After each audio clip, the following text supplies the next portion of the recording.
आज हम आपके सामने एक नया टॉपिक लेकर आए हैं, जो है टॉपिक स्मरण, जस्ट रिमेम्बरिंग।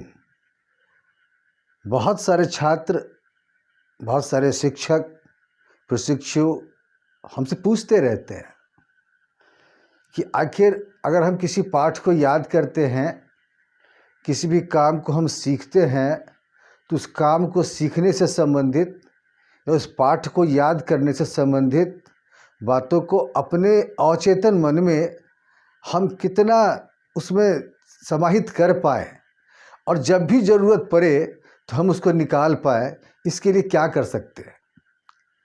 और ये कॉमन समस्या है, ये सारे लोगों की समस्या है। बहुत सारे बच्चे, बहुत सारे प्रशिक्षु किसी पाठ को 5 बार पढ़ते हैं, 7 बार पढ़ते हैं, 10 बार करते हैं। फिजिकली अगर किसी काम को सीखना है उसको, तो उसके लिए बार बार अभ्यास करते हैं, लेकिन फिर भी उसको सही प्रकार से सीख नहीं पाते और बाद में चल के वो असफल हो जाते हैं। जनरली देखिए, किसी भी पाठ को सीखें और उसको स्मरण में रखें, इसके लिए सबसे ज़्यादा ज़रूरी ये है कि वो काम ऐसा हो, वो पाठ ऐसा हो जो आपकी मानसिकता से जुड़ा हुआ हो, जो आपके एप्टीट्यूड से जुड़ा हुआ हो, जो आपकी रुचियों से जुड़ा हुआ हो, जो आपके मनोभाव को सूट करता हो। अगर आप इस प्रकार के काम को करेंगे, इस प्रकार के पाठ को याद करेंगे, उस प्रकार के विषयों को चुनाव करेंगे, तो क्या होगा कि आप उसको लंबे समय तक उसको आप याद रख सकते हैं और आप उसको नहीं भूल पाते हैं। जनरली आप देखिएगा कि बहुत सारे लोग जो स्मरण की पूरी प्रक्रिया में बहुत ही प्रयास करते हैं, लेकिन क्या होता है कि बाद में रिजल्ट वही ढाक के 3 पात आता है। लेकिन बहुत सारे लोग ऐसे होते हैं जिनके ट्रेनर अच्छे होते हैं, जिनके शिक्षक अच्छे होते हैं, जिनके मार्गदर्शक अच्छे होते हैं। वो क्या करते हैं कि उस पाठ को, उस सीखी हुई बातों को इस प्रकार से मनोरंजक ढंग से, दिलचस्प ढंग से बच्चों के सामने या प्रशिक्षु के सामने प्रस्तुत करते हैं, इतना आसान बनाकर सामने प्रस्तुत करते हैं कि उसको वो आसानी से सीख लेते हैं। क्योंकि सीखने के बाद क्या होता है कि मानसिक स्तर पर हमारा जो मन है ना, ये जो मन के 2 पार्ट होते हैं। मैं इसकी चर्चा कभी सविस्तार करूंगा आपके सामने, जैसे कि टोपोग्राफिकल एस्पेक्ट ऑफ माइंड है, डायनेमिक एस्पेक्ट ऑफ माइंड है। मैं टोपोग्राफिकल एस्पेक्ट ऑफ माइंड की चर्चा करता हूं क्योंकि वो प्रकरण अभी सामने आ गया। इसके 3 पार्ट होते हैं, कॉन्शस, सबकॉन्शस और अनकॉन्शस, चेतन, अवचेतन और अचेतन। जनरली क्या होता है कि जब हम किसी भी काम को कर रहे होते हैं, किसी काम को हम सीख रहे होते हैं, तो वो चेतन रूप से हमारा मन काम करता रहता है। और कभी कभी किसी काम में लगे रहते हैं, ध्यान यहाँ भी है, ध्यान कहीं और भी बटा हुआ है, आधा ध्यान इधर लगा हुआ है, आधा ध्यान कहीं और लगा हुआ है। तो क्या होता है ऐसे में, किसको कहते हैं हम लोग अर्धचेतन या अवचेतन। और तीसरी जो अंतिम प्रक्रिया होती है, जो कहते हैं हम लोग अचेतन, अनकॉन्शस। ये चूँकि क्या होता है इसमें कि जितनी सीखी हुई बातें होती हैं, वो धीरे धीरे चेतन और अवचेतन के माध्यम से हमारे अनकॉन्शस में ट्रांसफ़र हो जाती है। और लगता है कभी कभी हमको कि हम उस पाठ को, हम उस काम को भूल सा गए हैं। लेकिन जितनी मजबूती से हमने उसको सीखा होगा, जितनी मजबूती से, दिलचस्पी से हमने उसको याद किया होगा, हम जब भी रिकॉल करना चाहेंगे, अचेतन के मार्फत से वो हमारे चेतन मन में वो आ ही जाएगा। और इसके लिए बहुत सारे कुछ और टिप्स हैं।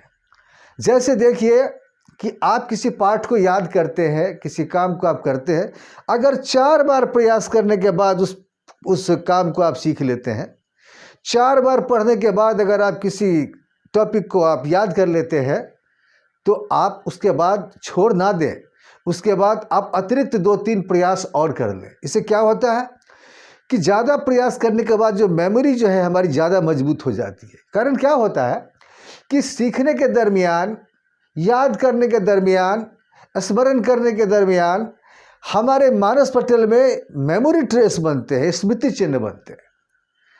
और हमारे मेमोरी ट्रेस हमारा जितना मजबूत बनता है, हमारी याददाश्त उतनी ही पक्की होती है, हमारी याददाश्त उतनी अच्छी होती है।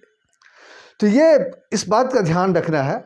और इसके अलावा इस बात का भी ध्यान रखें कि जो पढ़ने का जो आपका पोस्चर हो वो बिल्कुल सही हो, और पढ़ने की जो आपकी टाइमिंग हो वो भी सही हो।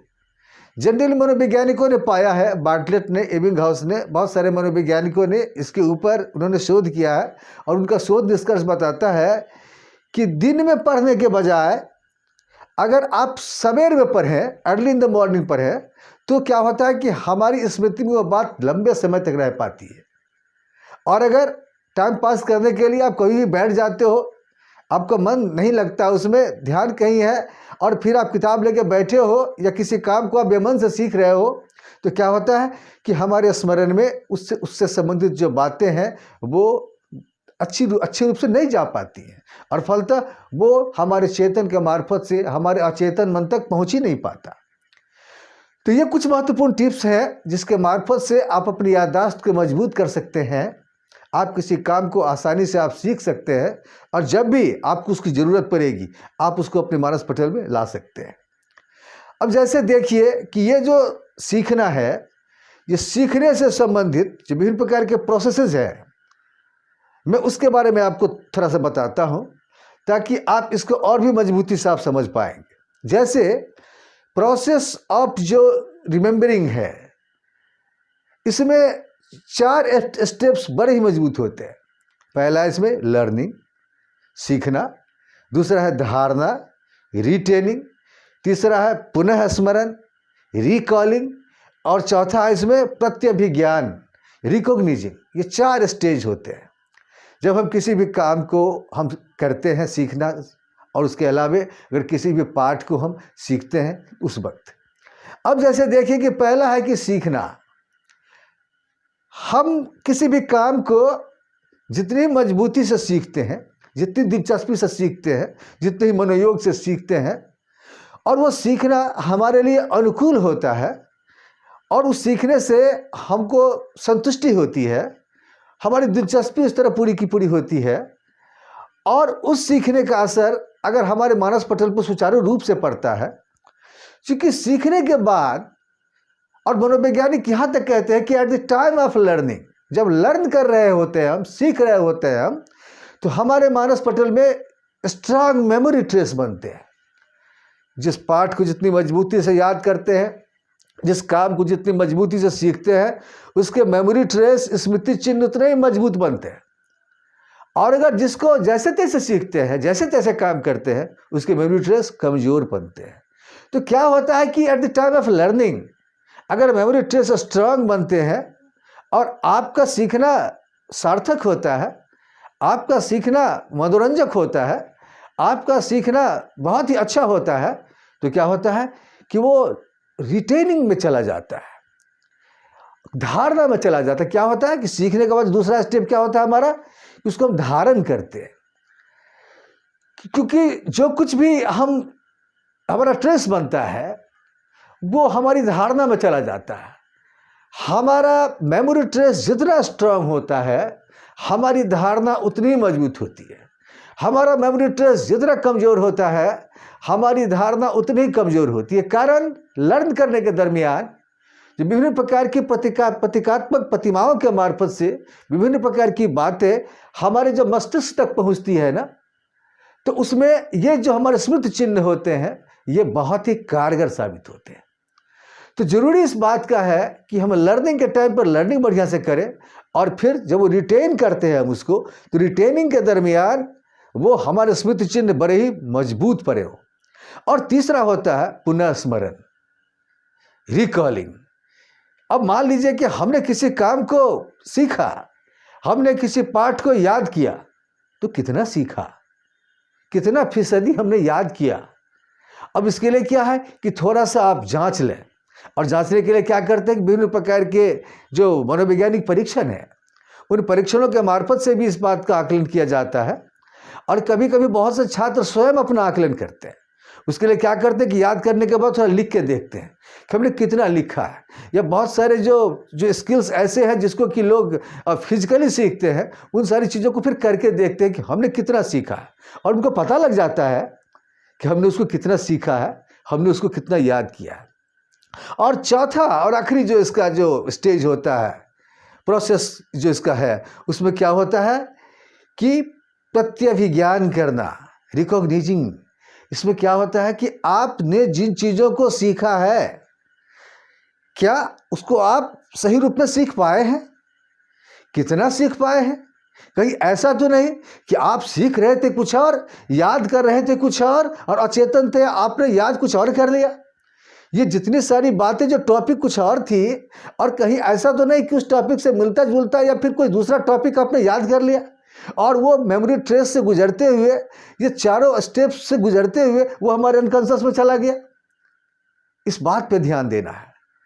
और अगर आप, ये चौथा और महत्वपूर्ण ये है कि रिकॉग्निजिंग के दरमियान आपने क्या याद किया, आपने क्या रिटेन किया, आपने क्या सीखा, आप इन चीज़ों की जांच कर लें। और फिर इस जांच करने के बाद अगर आप बातें सामने आ जाती हैं कि नहीं, आपने जो कुछ भी सीखा था वो सही सीखा था, तो फिर क्या होता है कि आपका सीखना बड़ा ही कारगर होता है। अरे कभी कभी तो ऐसा पाया जाता है कि अगर हमारी लर्निंग बढ़िया होती है, हमारी रिटेनिंग बढ़िया होती है, हमारी रिकॉलिंग बढ़िया होती है, हमारी रिकॉग्निजिंग अच्छी होती है, तो हमारे अनकॉन्शियस में इतनी मजबूती से यह बात चली जाती है कि जनरेशन टू जनरेशन ट्रांसफर होता है। मनोवैज्ञानिकों ने साबित किया, अमेरिकन साइकोलॉजिकल एसोसिएशन ने इसको साबित किया, जर्मन साइकोलॉजिकल एसोसिएशन ने इसको साबित किया है। और तब देखिए कि ये जो हमारा सीखना है, ये न सिर्फ हमारे भीतर, हमारे मार्फत से फिर ट्रांसफ़र होता है, और फिर जेनेटिक रूप से भी जो ट्रांसफ़र होता है, तो क्या होता है कि ये चीज़ें वैसे ही वहाँ तक पहुँच जाती हैं। खासकर जेनेटिक वे में जो बहुत सारी चीज़ें ऐसी होती हैं जो हम सीखे होते हैं, जो हम किए होते हैं, हमारे अनकॉन्शियस पे इतनी मजबूती से वो विराजमान होते हैं, वो क्या होता है, जेनेटिकली ट्रांसफ़र हो जाता है। जो बातें हमारे में होती है, हमारे बच्चों में होती है। और देखिएगा जनरली कुछ बच्चों के एप्टीट्यूड में यह बात होती है। तो साफ है कि हम किसी भी पाठ को जब याद करें, हम किसी भी पाठ को जब सीखें, तो सीखने के दरमियान इन सारी चीज़ों का हम ध्यान रखें। और साथ साथ ये जो 4 महत्वपूर्ण मैंने प्रोसेस की चर्चा की, इन महत्वपूर्ण प्रोसेसेस के ज़रिए आप उन चीज़ों को आप सीख पाएंगे, आप उनको जान पाएंगे। मैं एक उदाहरण के द्वारा मैं आपको ये बात बताता हूँ, और इसी के साथ मैं इस वीडियो को मैं समाप्त करता हूँ। फ़र्ज़ कीजिए आप, मैं ही एक व्यक्ति हूँ और मैंने बहुत सारे बच्चों को पढ़ाया है। तकरीबन 32 साल से मैं टीचर एजुकेशन के फील्ड में हूँ।